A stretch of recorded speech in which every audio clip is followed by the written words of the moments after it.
BPSC corner में friends, आज के इस वीडियो में हम जो है 69 बीपीएससी पीटी परीक्षा के लिए परफेक्शन आईएएस के द्वारा जो प्रैक्टिस सेट लाया गया है, बात करें अगर ये प्रैक्टिस सेट सीरीज़ ये डी है और ये जो टेस्ट नंबर 22 है। इसके पहले जो है हम लोगों ने टेस्ट नंबर 21 को किया था, लेकिन अगर न्यू ये सीरीज़ है इसके कारण मैंने बोला था वो प्रैक्टिस सेट 1 है और आज का मैं बोल दूँगी प्रैक्टिस सेट 2 है। तो फ्रेंड्स, शुरू करते हैं आज का इंपॉर्टेंट वीडियो और देखते हैं आज के महत्वपूर्ण सवालों को। जो भी स्टूडेंट 69 बीपीएससी पीटी परीक्षा देने जा रहे हैं, जो कि संभावित तिथि आपके सितंबर में ही आयोग ने दे रखा है फ्रेंड्स, तो ऐसे में फटाफट जो है परफेक्शन आईएएस का काफ़ी अच्छा होता है, काफ़ी अच्छी मतलब इसके लिए लोग प्रैक्टिस सेट ज़्यादा से ज़्यादा लगाते हैं मार्केट में। तो आप लोग भी प्लीज़ लगा लीजिए जाने से पहले, जितने सारे स्टूडेंट्स आप देख रहे हैं इस मेरे चैनल पर और जो बीपीएससी पीटी परीक्षा देने वाले हैं, तो काफ़ी इंपॉर्टेंट ये प्रैक्टिस सेट है। काफ़ी जो क्वेश्चंस के लेवल है आपके आयोग के मतलब समकक्षी मतलब मिला जुला लगता है फ्रेंड्स। तो मैंने भी इसे पढ़ा है अच्छे से, फिर मैं आपके लिए लाई हूँ। तो अगर मेरे चैनल पर आप नए आए हैं तो प्लीज़ सपोर्ट करने के लिए लाइक, शेयर और सब्सक्राइब कर दीजिए। और फ्रेंड्स, शुरू करते हैं आज का इम्पॉर्टेंट वीडियो और देखते हैं आज के महत्वपूर्ण सवालों को। आज का हमारा पहला सवाल है, क्वेश्चन नंबर 1 में है आपका, उत्तेजना के दौरान निम्नलिखित में कौन सा हार्मोन अधिक मात्रा में स्रावित होता है? तो इसका सही जवाब हो जाएगा फ्रेंड एड्रेनालाइन। ऑप्शन क्या हो जाएगा? सी हो जाएगा। एड्रेनालाइन जो होता है एक हार्मोन है जो उच्च तनाव या रोमांचक स्थितियों के दौरान अधिवृक्क ग्रंथियों द्वारा निर्मित होता है और यह शक्तिशाली हार्मोन मानव शरीर की तीव्र तनाव प्रतिक्रिया प्रणाली का हिस्सा है, जिसे लड़ो या भागो प्रतिक्रिया भी कहा जाता है। याद रखिएगा फ्रेंड्स। चलिए देखते हैं अगले सवाल को। नीचे दिए गए कथनों में कौन सा कथन सही नहीं है आपको बताना है। तो जब ऑप्शंस को पढ़ेंगे तो आप पाएंगे जो इसका ऑप्शन डी है फ्रेंड्स, इनमें से कोई भी नहीं ये आंसर सही हो जाएगा, क्योंकि जो विकल्प जो है सेंट्रोसोम की खोज वो वेरी ने की थी, यह भी कथन सही है। गोल्गी पिंटो की खोज वैज्ञानिक कैमिलो गोल्गी ने की थी, यह भी कथन सही है। और जो है आपका राइबोसोम की खोज पलाडे ने की थी, यह भी कथन सही है। तो आपको सही नहीं बताना है, तो सभी एक्यूरेट होने के कारण इनमें से कोई नहीं इसका आंसर हो जाएगा। तो ऑप्शन क्या हो जाएगा? डी हमारा आंसर हो जाएगा। चलिए देखते हैं अगले सवाल को। नीचे दिए गए कथनों में कौन सा सही नहीं है आपको बताना है। फिर से सही नहीं जो है उसको चुनना है। तो ऑप्शंस को ठीक से देखने पर पाएंगे फ्रेंड्स, सभी जो है कथन वे सही हैं। तो ऑप्शन क्या हो जाएगा? डी हो जाएगा इसका आंसर। उपयुक्त में से कोई भी कथन गलत नहीं है। बात करें अगर फ्रेंड्स, तो काफ़ी अच्छी प्रैक्टिस सेट है ये, जिसमें से देखिए अगर आप चाहेंगे तो आपका 3 क्वेश्चन सॉल्व हो गया। हर एक ऑप्शन में जो एक क्वेश्चन आप बना सकते हैं। तो वे जीवाणु जो अत्यधिक नमकीन क्षेत्रों जैसे कठोर आवासों में विशेषज्ञ होते हैं हैलोफाइल कहलाते हैं। तो आपका एक क्वेश्चन सॉल्व हो जाएगा। एक ही क्वेश्चन में आपके 3 क्वेश्चन सॉल्व हो जा रहे हैं फ्रेंड्स। नेक्स्ट है, बैक्टीरिया जो गर्म झरनों जैसे कठोर आवासों में विशेषज्ञ होते हैं उन्हें थर्मो एडिसोफाइल कहा जाता है। मीथेनोजेन गाय जैसे जानवरों की आंत में मौजूद होते हैं और इन जानवरों के गोबर से मीथेन के उत्पादन के लिए जिम्मेदार होते हैं। तो ऑप्शन जो तीनों ही हैं फ्रेंड्स, तीनों ही सही हैं। इसके कारण उपयुक्त में से कोई नहीं इसका आंसर हो जाएगा।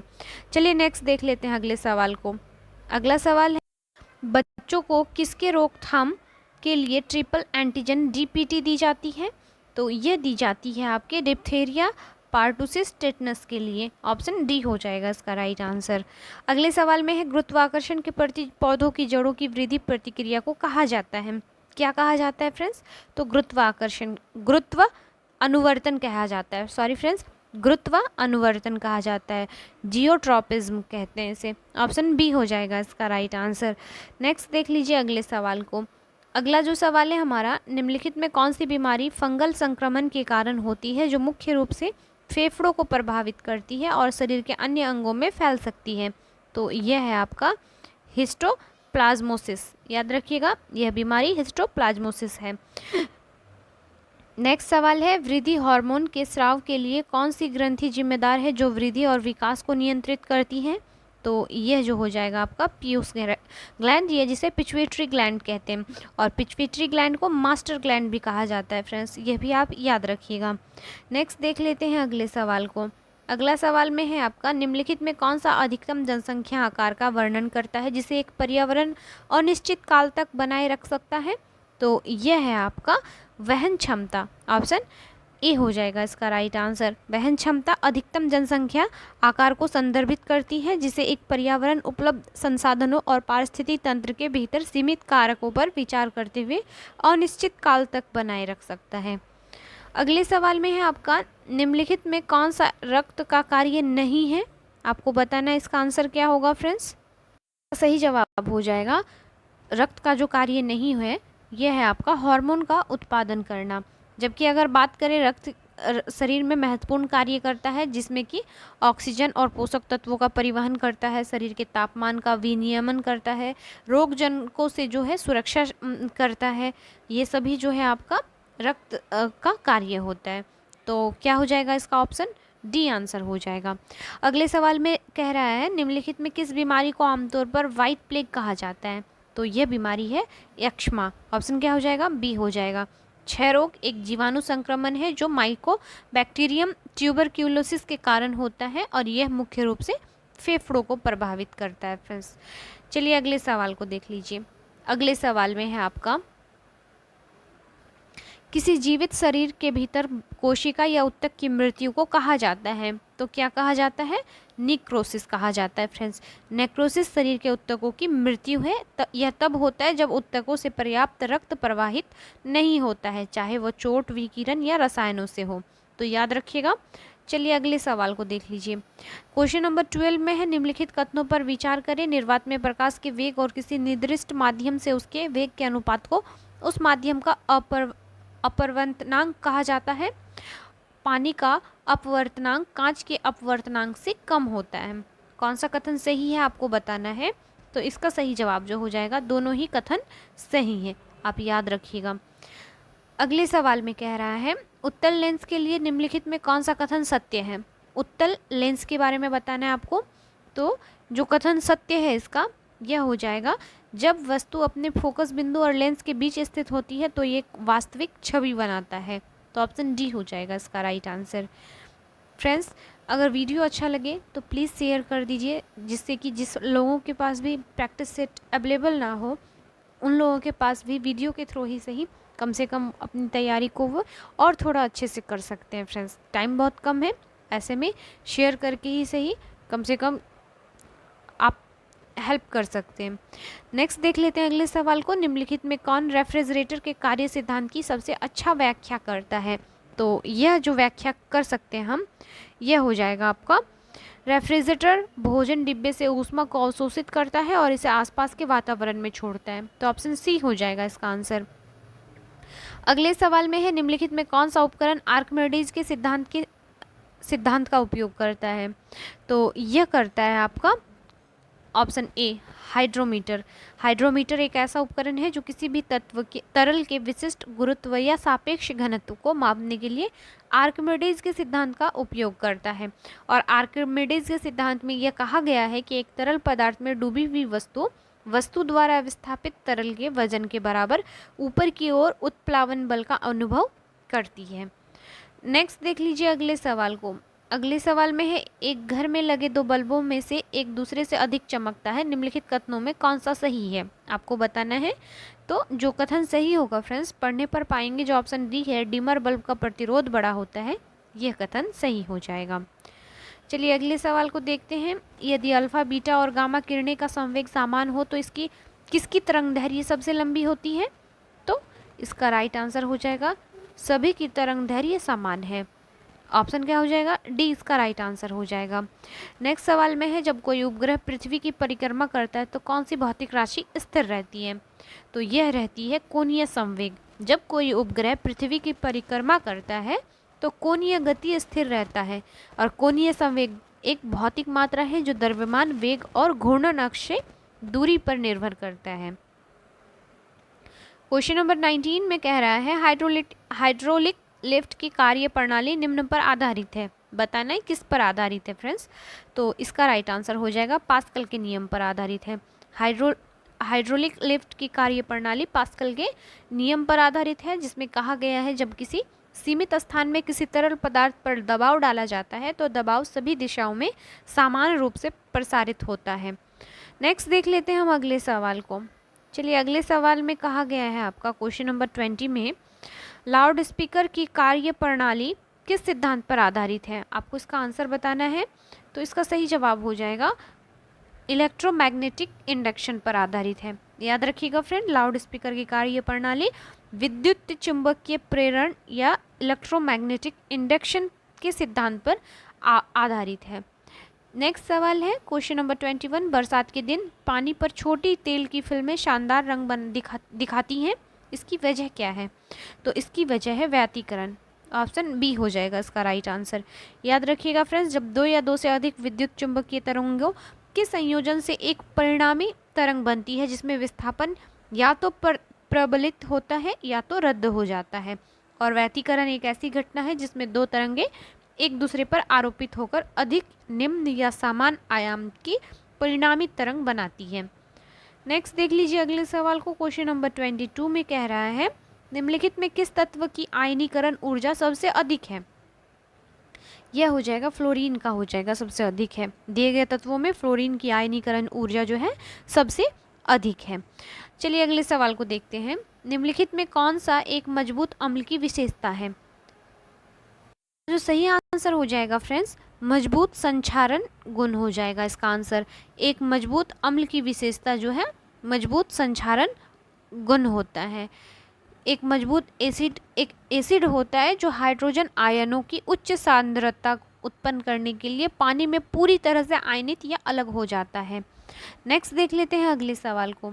अगले सवाल में कह रहा है आपसे, भौतिक और रासायनिक परिवर्तन के बारे में निम्नलिखित में कौन सा कथन सत्य है? आपको जो है सत्य कथन को बताना है।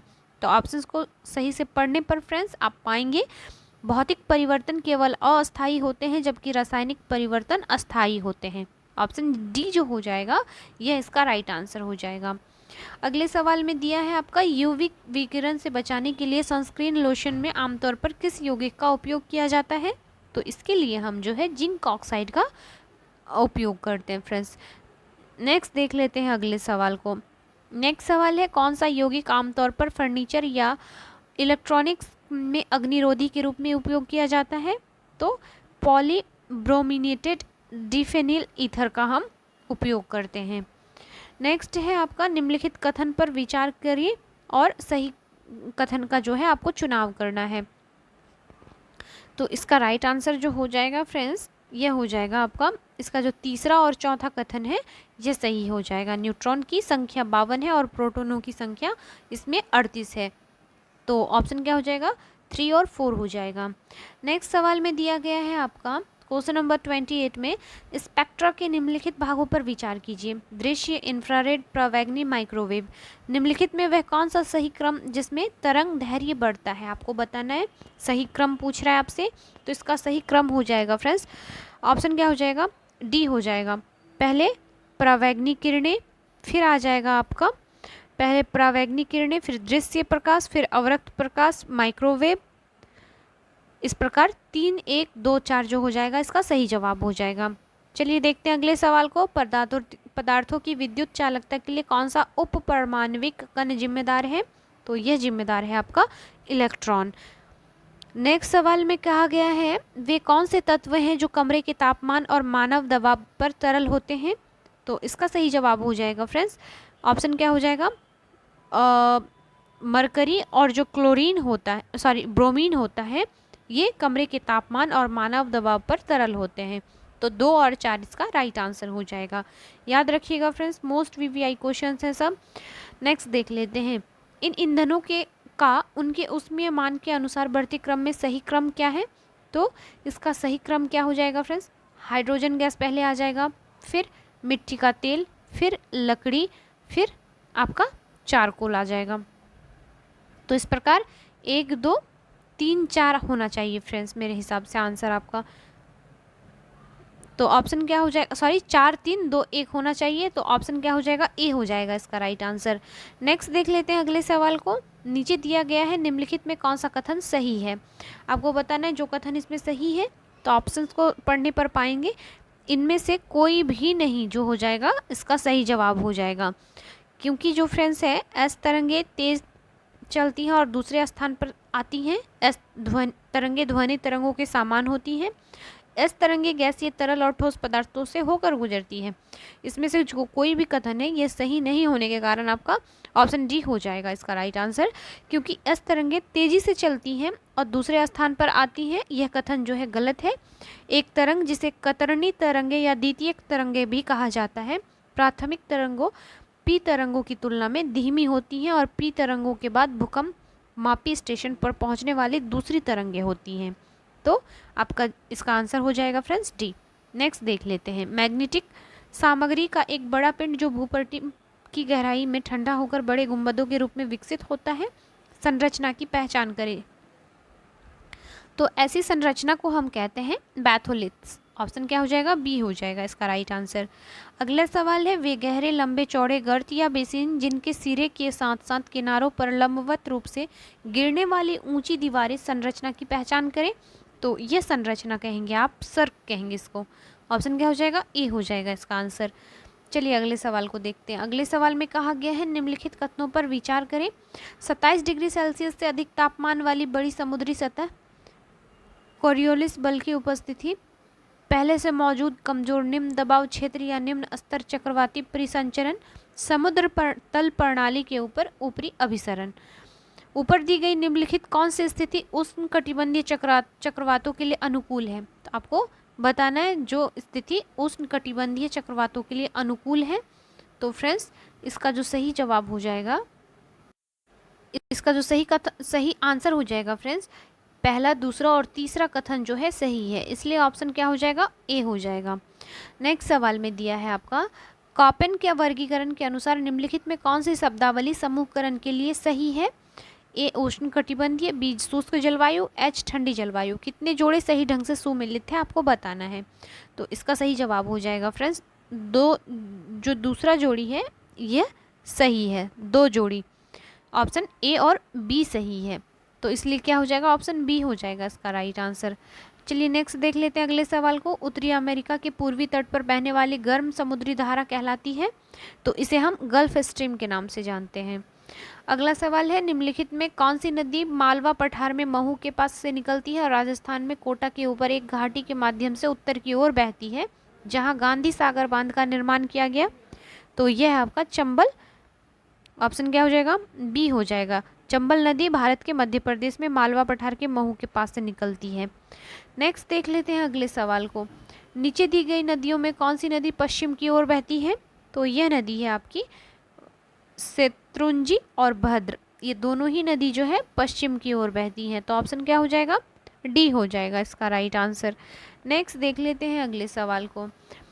ये बंगाल और असम में भयानक शाम के तूफान हैं, उनकी कुख्यात प्रकृति को बैसाख महीने में की एक आपदा काल बैसाखी के स्थानीय नामकरण से समझा जा सकता है। ये वर्षा चाय, जूट और चावल की खेती के लिए उपयोगी है। असम में इन तूफानों को बारदोली छिरहा के नाम से जाना जाता है। तूफान को पहचानना है आपको। तो ये तूफान का जो नाम हो जाएगा फ्रेंड्स, नॉर्वेस्टर कहेंगे इसे हम। ऑप्शन क्या हो जाएगा, सी हो जाएगा। नॉर्वेस्टर जिसे नॉर्वेस्टर्स भी कहा जाता है, और यह जो है काफ़ी तूफान भयंकर तूफान होता है। ये तूफान बैसाख अप्रैल मई के महीने में बंगाल और असम में प्रचलित, और शाम को गरज के साथ बारिश होती है, और जिसे स्थानीय नाम से बंगाल में काल बैसाखी या बारदोली छिरहा कहा जाता है। चलिए नेक्स्ट देख लेते हैं अगले सवाल को। वित्तीय वर्ष 2023 में भारत के किस देश में अधिकतम एफडीआई आए हैं। तो यह सिंगापुर से आया है फ्रेंड्स। नेक्स्ट देख लेते हैं, यह भारत के 14 बायोस्फीयर रिजर्व में से पहला है, जिसे सितंबर 1986 में स्थापित किया गया। एनबीआर की स्थलाकृति बेहद विविध है, जो 250 मीटर से 2650 मीटर की ऊंचाई तक है। इसमें से 2 संकटग्रस्त जानवरों की सबसे बड़ी ज्ञात आबादी शामिल है। आपको पहचानना है यह कौन सा बायो रिजर्व है। तो यह है आपका नीलगिरी बायोस्फीयर रिजर्व। ऑप्शन क्या हो जाएगा, डी हो जाएगा। नेक्स्ट देख लेते हैं, भारत की स्वजुताई प्रक्रिया किस प्रकार की मिट्टी में से संबंधित है। तो जो स्व जुताई प्रक्रिया से संबंधित मिट्टी है फ्रेंड्स, ये है आपकी काली मिट्टी, या जिसे रेगुर मिट्टी भी कहते हैं या कपासी मिट्टी के रूप में भी जाना जाता है। नेक्स्ट है बिहार विधानसभा में अनुसूचित जनजाति एसटी के लिए कितने सीटें आरक्षित हैं? तो यह जो है जाएगा बिहार विधानसभा में 2 सीटें आरक्षित की गई हैं। अगले सवाल में दिया है आपका, निम्नलिखित में कौन सी श्रेणी उसकी घटना के क्रम में उत्तर से दक्षिण तक है? तो सही आपको कोड बनाना है। तो जो अगर हम उत्तर से दक्षिण की बात करेंगे फ्रेंड्स, तो यह हो जाएगा आपका ऑप्शन क्या हो जाएगा, डी हो जाएगा। पहले मैकाल रेंज, फिर अजंता रेंज, फिर हरिश्चंद्र रेंज, फिर वलीकोंडा रेंज। नेक्स्ट देख लेते हैं अगले सवाल को, निम्नलिखित में किस पहाड़ी श्रृंखला पर डोडा बेट्टा चोटी स्थित है? तो यह जो डोडा बेट्टा है आपकी नीलगिरी पहाड़ी पर स्थित है। तो ऑप्शन ए हो जाएगा इसका राइट आंसर। चलिए अगले सवाल में देख लेते हैं, मौर्य प्रशासन की निम्नलिखित शर्तों में कौन सा सही सुमेलित है, आपको बताना है। तो जो सही सुमेल है फ्रेंड्स, इसमें से ऑप्शन डी हो जाएगा, उपयुक्त सभी जो है एक दूसरे से सुमेल है। अगले सवाल में दिया गया है, निम्नलिखित में कौन सा नेता बिहार में सविनय अवज्ञा आंदोलन से जुड़ा था? तो यह नेता थे महादेव लाल सराफ, श्री कृष्ण सिंह, अनुग्रह नारायण सिन्हा। उपयुक्त सभी जो नेता थे सविनय अवज्ञा आंदोलन के दौरान बिहार में काफ़ी जो थे नेतृत्व दे रहे थे अपना। नेक्स्ट देख लेते हैं, पूर्वी चालुक्य की राजधानी वेंगी की पहचान निम्नलिखित में से किस स्थान से की जाती है? सही जवाब हो जाएगा पेद्दावेगी से, याद रखिएगा पेद्दावेगी से। नेक्स्ट देख लेते हैं, निम्नलिखित में कौन सा कामरूप में पाल राजवंश का पहला निर्वाचित राजा था? तो यह थे आपके ब्रह्मपाल। ऑप्शन सी हो जाएगा इसका राइट आंसर। अगले सवाल में दिया है, कौटिल्य ने अपने अर्थशास्त्र में विभिन्न प्रकार के मोतियों की उपलब्धता का वर्णन किया है। तो आपको बताना है कहाँ की मोतियों का वर्णन, तो यह हो जाएगा पांडियन साम्राज्य में ताम्रपर्णी नदी से। नेक्स्ट है, निम्नलिखित में से विजयनगर साम्राज्य के राजवंशों और राजाओं की कौन सी जोड़ी सही सुमेल नहीं है? तो जो सही सुमेल नहीं है यह तुलु वंश गुंडा हो जाएगा, यह जो है आपका सही नहीं है। नेक्स्ट देख लेते हैं अगले सवाल को, दिल्ली सल्तनत से संबंधित निम्नलिखित में कौन सा कथन सही है? तो ऑप्शंस को पढ़ने पर पाएंगे फ्रेंड्स, उपयुक्त में से जो आंसर हो जाएगा इसका कोई नहीं है, इसका सही आंसर हो जाएगा। कोई भी कथन सही नहीं है फ्रेंड्स, क्योंकि जो भूमि कर लगाया गया था ये 1/10वां था, और जकात संपत्ति पर जो है यह जो है आपका जकात संपत्ति पर 2.5% लिया जाता था कर, तो ये भी गलत है। और आपका 1/5वां हिस्सा जो है लूट का लिया जाता था, याद रख सकते हैं फ्रेंड्स। तो तीनों ही कथन गलत हैं। नेक्स्ट देख लेते हैं अगले सवाल को, इकबाल नामा ए जहांगीरी जहांगीर के शासन के इतिहास की एक पुस्तक थी जो निम्नलिखित में से किस लेखक के द्वारा लिखी गई थी? तो यह जो इकबाल नामा ए जहांगीरी लिखी गई थी यह जो है आपका मोहम्मद खान के द्वारा। अगला सवाल है, चित्रकारों और जिस दरबार से वे जुड़े थे उस पर दिए गए कथनों में कौन सा कथन सही था, आपको बताना है। ऑप्शंस को पढ़ने पर आप पाएंगे उपयुक्त में से कोई नहीं इसका आंसर होगा फ्रेंड्स। कोई भी कथन जो है विकल्प में जो है आपका ए और बी और सी दिए गए सभी कथन जो है सही है, तो उपयुक्त में से सभी हो जाएगा फ्रेंड्स। उपयुक्त में से कोई नहीं होगा। उपयुक्त में से याद रख सकते हैं आप, मीर सैयद अली और अब्दुस हुमायूं के समय समद 2 उत्कृष्ट चित्रकार थे। दसवंत और बसावन अकबर के दरबार के 2 प्रसिद्ध चित्रकार थे। अब्दुल हस्सा, उस्ताद मंसूर और बिन शादा जहांगीर दरबार के 3 चित्रकार थे। ये तीनों ही कथन जो है सही हैं। चलिए अगले सवाल को देखते हैं, नौनिया विद्रोह का प्रमुख कारण निम्नलिखित में कौन सा था? तो नौनिया विद्रोह का प्रमुख कारण था आर्थिक कारण। ऑप्शन क्या हो जाएगा? सी हो जाएगा इसका राइट आंसर। नेक्स्ट देख लेते हैं अगले सवाल को। पहला कथन दिया गया है, एक बहुत मजबूत अमेरिकी डॉलर वैश्विक ऋण को निचोड़ता है, और दूसरा कथन है अमेरिका के बाहर कई देश कंपनियां डॉलर में उधार लेते हैं। निम्नलिखित में से बताना है कथनों के संबंध में कौन सा सही है। तो कौन सा सही हो जाएगा फ्रेंड्स? तो आपका हो जाएगा कथन 1 और 2 दोनों सही हैं, और कथन 2 1 की सही व्याख्या करता है। चलिए अगले सवाल को देखते हैं। संयुक्त राष्ट्रीय विकास कार्यक्रम द्वारा विकसित वैश्विक बहुआयामी गरीबी सूचकांक एक माप है। तो आपको बताना है सही उत्तर का चयन करके बहुआयामी गरीबी सूचकांक का माप में क्या क्या शामिल होते हैं। तो यह हो जाएगा आपका पोषण, खान पकाने का ईंधन और संपत्ति। ये जो है ऑप्शन बी, ये इसका राइट आंसर हो जाएगा। नेक्स्ट देख लेते हैं अगले सवाल को। किसी अर्थव्यवस्था में माल सेवाओं की आपूर्ति की तुलना में धन आपूर्ति की कमी स्थिति उत्पन्न होगी। तो कब होगी फ्रेंड्स? तो यह होगी अपस्फीति में। याद रखिएगा, मोस्ट वीवीआई क्वेश्चंस हैं। नेक्स्ट सवाल में है भारत की राष्ट्रीय आय का पहला वैज्ञानिक अनुमान किसने दिया था? कई बार एग्जाम में पूछा जा चुका है। तो यह जो दिया गया था वी के आर वी राव के द्वारा। ऑप्शन क्या हो जाएगा? बी हो जाएगा इसका आंसर। नेक्स्ट है निम्नलिखित में कौन सी रिपोर्ट और संस्था द्वारा जारी की गई रिपोर्ट सही ढंग से मेल खाती है? आपको सही उत्तर का चयन करना है।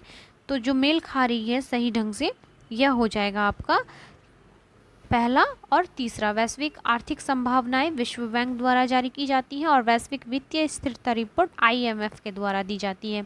ये जो एक और तीसरा है ये कथन सही होने के कारण ऑप्शन बी जो हो जाएगा आपका राइट हो जाएगा। नेक्स्ट है क्वार्टनरी क्षेत्र का तात्पर्य क्या है, आपको बताना है।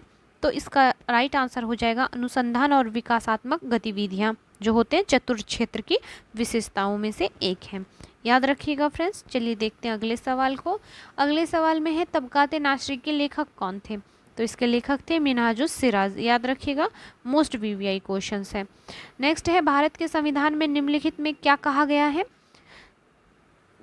राष्ट्रपति संसद की किसी भी सदन का सदस्य नहीं होगा। संसद में राष्ट्रपति और 2 सदन होंगे। आपको सही उत्तर का चयन करना है। कौन सा कथन सही है? जवाब जो हो जाएगा फ्रेंड्स 1 और 2 दोनों ही कथन सही हैं। नेक्स्ट सवाल में है भारत में मतदान की आयु 21 वर्ष से घटाकर 18 वर्ष कर दी गई। कैसे की गई थी आपसे यह पूछ रहा है। तो यह की गई थी संवैधानिक संशोधन के द्वारा। और कौन सा संविधान संशोधन किया गया था? 61वां संविधान संशोधन के द्वारा जो है आयु को घटाकर 18 कर दिया गया था। नेक्स्ट सवाल में है बिहार सरकार मौजूदा इकाइयों के विस्तार, आधुनिकीकरण और विविधीकरण के लिए नई कृषि आधारित उद्योगों की स्थापना के लिए बिहार कृषि निवेश प्रोत्साहन नीति लागू कर रही है। इस पहल के तहत कितने उत्पादों की पहचान की गई है? तो इसके तहत कुल 7 उत्पादों की पहचान की गई है। नेक्स्ट में है आर्थिक सर्वेक्षण 2022-23 के अनुसार बिहार में एक पुरुष और महिला श्रमिक द्वारा अर्जित औसत मजदूरी क्या है? तो यह है आपका 338 रुपये पुरुष और 244 रुपये महिला। नेक्स्ट सवाल में है बिहार को CSI निहिलेंट पुरस्कार प्राप्त हुआ है। यह पुरस्कार निम्नलिखित में किस क्षेत्र से संबंधित है? तो यह संबंधित है आपके ई शासन से। याद रखिएगा फ्रेंड्स, ई शासन से। नेक्स्ट है आर्थिक सर्वेक्षण के अनुसार दिसंबर 2022 में भारत का विदेशी मुद्रा भंडार कितना था? तो यह था आपका 562.72 बिलियन अमेरिकी डॉलर। अगले सवाल में है निम्नलिखित में कौन सा अनुच्छेद राष्ट्रीय आपातकाल के दौरान निलंबित नहीं किया जा सकता है? तो यह है आपका अनुच्छेद 20 और 21 को राष्ट्रीय आपातकाल के समय जो है निलंबित नहीं किया जा सकता है। अगले सवाल में है भारत के 2023-24 के बजट के अनुमान में 23-24 के बजट के अनुमान में 22-23 का राजस्व घाटा कितना बताया गया है? तो यह जो है आपका 2.9%। अगले सवाल में है भारतीय संविधान के किस अनुच्छेद के तहत उच्च न्यायालय मौलिक अधिकारों की रक्षा के लिए रिट जारी कर सकता है? तो यह जो है अनुच्छेद 226 के तहत कर सकता है। अगले सवाल में है 20 के समूह के बारे में निम्नलिखित में कौन सा कथन सही नहीं है? तो जो सही नहीं है कथन फ्रेंड्स G20 के बारे में, 20 के समूह मतलब G20 के समूह के बारे में, यह हो जाएगा आपका G20 में 20 देश शामिल है। यह जो कथन है गलत कथन है, क्योंकि फ्रेंड्स वास्तव में 19 देश जो है अभी और यूरोपीय संघ शामिल हैं। तो याद रखिएगा फ्रेंड्स। नेक्स्ट देख लेते हैं अगले सवाल को। अगले सवाल में कहा गया है आपका पुरानी जलोढ़ मिट्टी अधिकतर बिहार के किस भाग में पाई जाती है? तो यह दक्षिण बिहार में पाई जाती है। नेक्स्ट देख लेते हैं अगले सवाल को। राज्य वित्त आयोग के कार्यों के बारे में निम्नलिखित में कौन सा कथन सही है? आपको सही जो है कथन का चयन करके आंसर देना है। तो फ्रेंड्स इसका जो दोनों कथन है सही है। नेक्स्ट है रेल बजट को आम बजट से कब अलग कर दिया गया? तो यह अलग किया गया था 1924 के पृथक्करण सम्मेलन के द्वारा। नेक्स्ट है आपका, भारत के संविधान की 5वीं अनुसूची के तहत किसी भी क्षेत्र को अनुसूचित क्षेत्र घोषित करने के लिए क्या शर्तें हैं? तो आप ऑप्शन देख लीजिए, उसके बाद अपना आंसर बताइए। तो जनजातीय जनसंख्या की प्रधानता, क्षेत्र की सघनता और उचित आकार, क्षेत्र का आर्थिक पिछड़ापन, ये सभी जो है अनुसूचित क्षेत्र घोषित करने के लिए शर्तें हैं। तो तीनों ही ऑप्शन सही हो जाएंगे। नेक्स्ट है, बिहारी राज्य गीत मेरे भारत के लेखक कौन है? कांटहार तुझको शत शत वंदन बिहार। तो यह जो गीत है आपका, यह लिखा गया है सत्यनारायण के द्वारा। सवाल में कहा गया है आपका, सुप्रीम कोर्ट के फैसले के मुताबिक मुख्य चुनाव आयुक्त की नियुक्ति समिति द्वारा की जानी है, निम्नलिखित में कौन सी समितियां का सदस्य नहीं है? तो ये जो सदस्य नहीं होंगे, राज्यसभा के विपक्ष के नेता। नेक्स्ट सवाल में देख लीजिए, भारत के संविधान के किस संशोधन द्वारा अनुच्छेद 239 ए शामिल किया गया, जिसने केंद्र शासित प्रदेश दिल्ली को विशेष दर्जा प्रदान किया गया? तो यह जो है हो जाएगा 69वां संविधान संशोधन अधिनियम के तहत। याद रखिएगा फ्रेंड्स। नेक्स्ट देख लेते हैं अगले सवाल को, निम्नलिखित में कौन सा अनुच्छेद सर्वोच्च न्यायालय से परामर्श करने की राष्ट्रपति की शक्ति से संबंधित है? का जो सही जवाब हो जाएगा, यह हो जाएगा आपका ऑप्शन बी, अनुच्छेद 143 के तहत जो है राष्ट्रपति को यह शक्ति प्राप्त है। नेक्स्ट देख लेते हैं, 1773 के रेगुलेटिंग एक्ट में निम्नलिखित में कौन सा प्रावधान नहीं किया गया था? तो यह हो जाएगा आपका, गवर्नर जनरल तथा उसके पार्षदों का कार्यकाल 5 वर्ष निर्धारित किया गया था, यह जो है प्रावधान नहीं किया गया था। नेक्स्ट सवाल में है आपका, भारत सरकार अधिनियम 1935 के बारे में निम्नलिखित में कौन सा कथन सही नहीं है? आपको बताना है। तो ऑप्शन को पढ़ने पर फ्रेंड्स आप पाएंगे जो इसका कथन डी है, इसने अंतिम प्रांतीय स्वायत्तता की शुरुआत की थी, यह कथन जो है आपका सही नहीं है। नेक्स्ट है, पंडित मदन मोहन मालवीय से जुड़ी निम्नलिखित घटनाओं को प्रारंभिक काल से शुरू करके कालानुक्रमिक क्रम में व्यवस्थित कीजिए, और आपको नीचे सही कोड का उपयोग करके आंसर देना है। तो जब सही क्रम में आप लाएंगे इसको फ्रेंड्स, तो पाएंगे सबसे पहले जो है इलाहाबाद में हिंदू बोर्डिंग हाउस की स्थापना की गई थी, जब कब किया गया था? तो 1889 को। नेक्स्ट है, अंग्रेजी समाचार पत्र दी लीडर की स्थापना 1909 को। फिर हुआ था आपका बनारस हिंदू यूनिवर्सिटी की स्थापना 1916 को, और आपका कांग्रेस नेशनलिस्ट पार्टी का गठन 1923 को फ्रेंड्स। तो इस प्रकार आप मिला सकते हैं फ्रेंड्स, इसका जो आंसर हो जाएगा ऑप्शन बी हो जाएगा। चलिए नेक्स्ट देख लेते हैं अगले सवाल को, अखिल भारतीय हिंदू महासभा का पहला अधिवेशन कासिम बाजार के महाराजा के तत्वाधान में कब आयोजित किया गया था? तो यह किया गया था 1915 ईस्वी को। नेक्स्ट है, भारत राज्य वन रिपोर्ट 2021 के संबंध में निम्नलिखित में कौन सा कथन गलत है? तो जो कथन गलत है फ्रेंड्स, बिहार राज्य के कुल भौगोलिक क्षेत्र में सभी प्रकार के वन का क्षेत्र 8.84% है, यह कथन जो है गलत है। याद रखिएगा फ्रेंड्स, क्योंकि बिहार का जो कुल वन क्षेत्र है यह था, अगर सभी प्रकार के वनों का देख ले प्रतिशत, तो 7.84%। इस डेटा को आप याद रखिएगा फ्रेंड्स। नेक्स्ट देख लेते हैं, करो या मरो का संबंध भारत के स्वतंत्रता संग्राम में किस आंदोलन से था? तो यह था भारत छोड़ो आंदोलन से, जो कि 8 अगस्त 1942 ईस्वी को शुरू हुआ था फ्रेंड्स। नेक्स्ट देख लेते हैं, ब्रिटिश भारत के इतिहास की निम्नलिखित घटनाओं पर विचार करने बोल रहा है। तो निम्नलिखित में कौन सा प्रारंभिक काल से शुरू होने वाली उपयुक्त घटनाओं का सही कालानुक्रमिक क्रम है? आपको बताना है, सीरियल क्रम क्या हो जाएगा इसका? तो यह हो जाएगा आपका ऑप्शन ए, पहले सन्यासी विद्रोह, फिर आपका संथाल विद्रोह, फिर नील विद्रोह, फिर मुंडा विद्रोह। याद रखिएगा फ्रेंड्स। नेक्स्ट देख लेते हैं अगले सवाल को, खुदीराम बोस और प्रफुल्ल चाकी जैसे प्रसिद्ध बंगाल क्रांतिकारी किस क्रांतिकारी संगठन से जुड़े थे? तो यह जुड़े थे अनुशीलन समिति से, और इसकी स्थापना की गई थी 1902 ईस्वी में फ्रेंड्स। याद रखिएगा। चलिए नेक्स्ट देख लेते हैं अगले सवाल को, भारत में ब्रिटिश शासन ने कृषि के व्यावसायीकरण को बढ़ावा दिया, जिसमें निम्नलिखित के उत्पादन पर ध्यान केंद्रित किया गया? तो नकदी फसलों पर। अगले सवाल में है, निम्नलिखित में किसकी सीमा बिहार में न्यूनतम संख्या में जिलों के साथ लगती है? तो ऑप्शंस को पढ़ने पर पाएंगे पश्चिम बंगाल की सीमा। नेक्स्ट सवाल में है लड़कियों के लिए विवाह के लिए सहमति की आयु बढ़ाने हेतु सहमति आयु अधिनियम किस वर्ष पारित किया गया? तो यह पारित किया गया था आपका 1891 ईस्वी को। नेक्स्ट देख लेते हैं अगले सवाल को। 1848 को पुणे में लड़कियों के लिए पहला स्कूल किसने स्थापित किया? तो ज्योतिबा फूले ने किया था फ्रेंड्स। नेक्स्ट देख लीजिए अगले सवाल को। 1929 के ऐतिहासिक लाहौर अधिवेशन के दौरान भारतीय राष्ट्रीय कांग्रेस के अध्यक्ष कौन थे? तो इसके अध्यक्ष थे जवाहरलाल नेहरू। नेक्स्ट है 1857 के विद्रोह का नेता कौन था जिसने मेरठ शहर में विद्रोह की शुरुआत की थी? तो यह थे मंगल पांडे। अगले सवाल में है मुगल सम्राट शाह आलम द्वितीय और ब्रिटिश ईस्ट इंडिया कंपनी के बीच इलाहाबाद की संधि पर हस्ताक्षर किस वर्ष हुआ था? तो यह हुआ था आपका हो जाएगा ए हो जाएगा 1765 ईस्वी में। नेक्स्ट है कोरेगांव की लड़ाई निम्नलिखित में किस दल के बीच लड़ी गई थी? तो यह लड़ाई जो हुई थी अंग्रेज बनाम मराठों के बीच, याद रखिएगा फ्रेंड्स। अगले सवाल को देख लेते हैं। द्वितीय आंग्ल अफगान युद्ध ब्रिटिश द्वारा किस अफगान शासक की वैधता को मान्यता देने से इनकार करने के कारण शुरू हुआ था? तो यह हुआ था आपका शेर अली खान। नेक्स्ट है निम्नलिखित में कौन सा विद्रोह और प्रभावित क्षेत्र गलत सुमेलित है? तो जो गलत सुमेल है छोटा नागपुर में पागलपंथी, यह जो था विद्रोह और प्रभावित क्षेत्र गलत है क्योंकि यह क्षेत्र अब जो है आपका छोटा नागपुर क्षेत्र में नहीं है।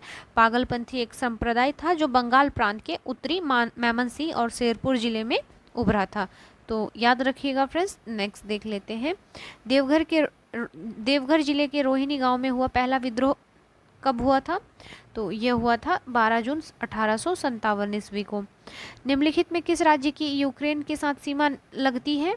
तो यह सीमा लगती है आपकी रोमानिया की। अगले सवाल में है बिहार के किन जिलों में अत्यधिक घने जंगल की उपस्थिति है? तो घने जंगल जो हो जाएंगे यह उपयुक्त सभी इसका आंसर हो जाएगा फ्रेंड्स। जमुई, लखीसराय, मुंगेर, ये सभी जो हो जाएंगे अत्यधिक घने जंगल की उपस्थिति है। नेक्स्ट है चंद्रयान 3 को लॉन्च किया गया था, आपसे पूछ रहा है रिसेंटली इसरो के द्वारा जो है लॉन्च किया गया है। तो यह लॉन्च किया गया 14 जुलाई को। नेक्स्ट देख लेते हैं अगले सवाल को। सवाल है निम्नलिखित में कौन सी नवपाषाण संस्कृति सुमेलित नहीं है, सही सुमेलित है? सॉरी फ्रेंड्स, संस्कृति सही सुमेलित है, आपको बताना है। कितने जोड़े सुमेल हैं आपको यह बताना है। तो यह जो इसका आंसर हो जाएगा ऑप्शन क्या हो जाएगा? केवल 2 जोड़ी, जिसमें चेचर वैशाली जिले में है और बोध गया में जो हो जाएगा आपका ताराडी। तो ऑप्शन क्या हो जाएगा? 2 जोड़ी हो जाएगा। ऑप्शन 1 और 2 सही है, ये जो तीसरा है यह गलत है। नेक्स्ट देख लेते हैं अगले सवाल को। अगले सवाल में है निम्नलिखित में कौन सा लेखक दान सागर और अद्भुत सागर से संबंधित था? तो यह था आपका बल्लाल शिवसेना। नेक्स्ट युगे युगीन भारत राष्ट्रीय संग्रहालय एक नया संग्रहालय है जिसे स्थापित किया जाएगा। तो यह नई दिल्ली में किया जाएगा। अगला सवाल है वाईकुला रेलवे स्टेशन स्थित है कहाँ पर? तो यह स्थित है आपके महाराष्ट्र में। अगले सवाल में है बिहार के भागलपुर जिले का मिर्जा गांव क्षेत्र निम्नलिखित में किसके लिए प्रसिद्ध है? तो यह प्रसिद्ध है आपके कोयले के लिए। अगला सवाल है गंगा की सहायक नदियों को गंगा से मिलने से पूर्व पश्चिम के क्रम में व्यवस्थित करें, और उसके बाद सही कोड से आपको आंसर करना है। तो इसका सही आंसर हो जाएगा फ्रेंड ऑप्शन बी। नेक्स्ट देख लेते हैं अगले सवाल को। निम्नलिखित में से बिहार के किस जिले में धारवाड़ की चट्टानें नहीं पाई जाती हैं? तो कैमूर जिले में जो हो जाएगा नहीं पाई जाएंगी। नेक्स्ट है सोनपुर मेला निम्नलिखित में किस 2 नदियों के संगम पर आयोजित की जाती है? तो यह गंगा और गंडक के जो संगम पर आयोजित की जाती है। अगला सवाल है भारत में सड़क नेटवर्क के बारे में निम्नलिखित पर विचार करें और कितने कथन सही हैं यह आपको बताना है। तो फ्रेंड्स ऑप्शंस को देखेंगे तो आप पाएंगे जो इसका कथन 2 है यह सही है। नेक्स्ट देख लेते हैं अगले सवाल को। तो ऑप्शन क्या हो जाएगा? बी हो जाएगा इसका राइट आंसर। नेक्स्ट देख लेते हैं अगले सवाल को। हाल ही में सरकार ने 30 महत्वपूर्ण खनिजों की पहचान की है, सूची के अनुसार निम्नलिखित में कौन सा महत्वपूर्ण खनिज है? तो इसमें जो महत्वपूर्ण खनिज हो जाएगा सभी हो जाएगा। दुर्लभ पृथ्वी तत्व, कोबाल्ट, प्लैटिनम, सीसा, उपयुक्त सभी इसका आंसर हो जाएगा। अगला सवाल है प्रतिष्ठित पेन प्रिंटर पुरस्कार 2023 से किसे सम्मानित किया गया? तो इसका सही जवाब है सी, माइकल रोसेन को। अगले सवाल को देख लीजिए। भारतीय मानसून की भविष्यवाणी करते समय कभी कभी समाचारों में उल्लेखित इंडियन ओशन डाइपोल के संदर्भ में निम्नलिखित में कौन सा कथन सही है? तो ऑप्शंस को पढ़िए फ्रेंड्स, उसके बाद आप जो पाएंगे इसका जो सही कथन हो जाएगा केवल दूसरा हो जाएगा। एक आईओडी घटना मानसून पर अल नीनो के प्रभाव को प्रभावित कर सकती है। तो ऑप्शन बी हो जाएगा इसका राइट आंसर। अगले सवाल में है, किस मंत्रालय ने NADI पोर्टल लॉन्च किया है? तो यह पोर्टल को लॉन्च किया है मत्स्य पालन, पशुपालन और डेयरी मंत्रालय ने। नेक्स्ट है, पूंजी निवेश के लिए राज्यों को विशेष सहायता 2023-24 योजना के बारे में निम्नलिखित कथनों पर विचार करें और जो कथन सही है आपको उसको चुनना है। तो फ्रेंड्स, उपयुक्त जो सभी कथन है इसमें सही है। ऑप्शन 1, 2, 3 तीनों ही कथन सही है फ्रेंड्स। नेक्स्ट देख लीजिए अगले सवाल को। वैश्विक प्रतिस्पर्धाता सूचकांक 2023 के बारे में निम्नलिखित कथनों पर विचार कीजिए।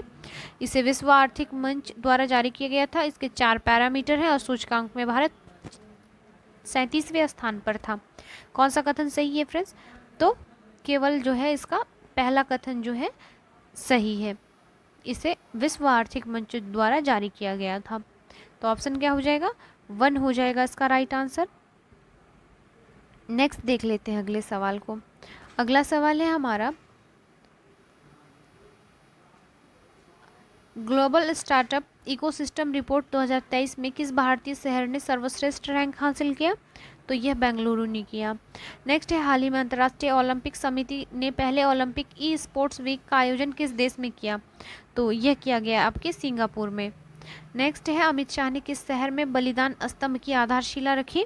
तो यह रखा गया आपके श्रीनगर में। नेक्स्ट है, यूनाइटेड किंगडम के नेशनल एम्प्लॉयमेंट सेविंग ट्रस्ट ने अपनी प्रशासनिक सेवाओं में सुधार के लिए किस भारतीय IT कंपनी को चुना है?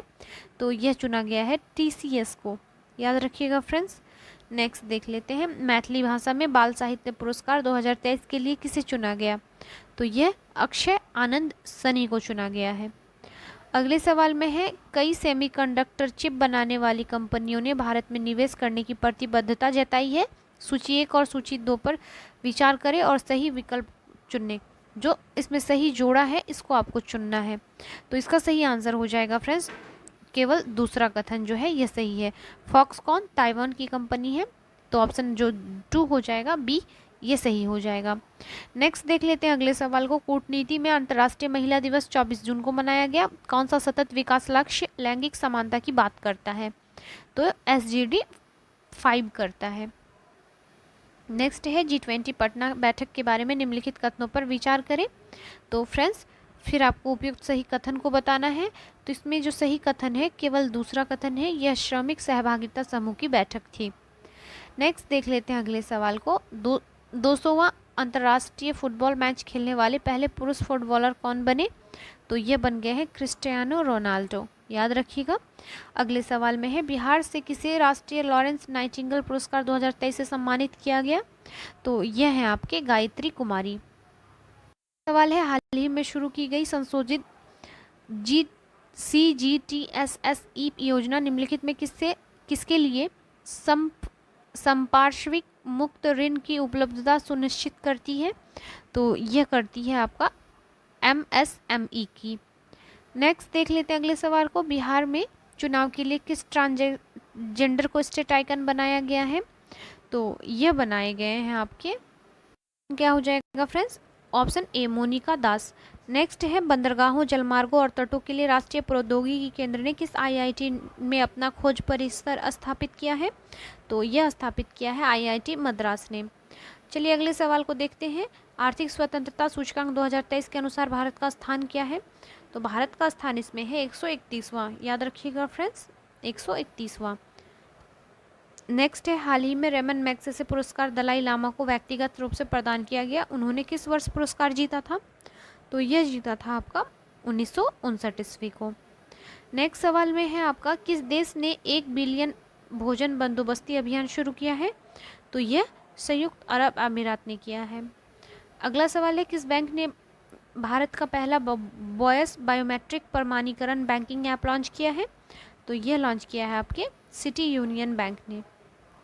अगले सवाल में है, हिंसा प्रभावित सूडान से भारतीय को निकालने के लिए भारत में कौन सा अभियान चलाया है?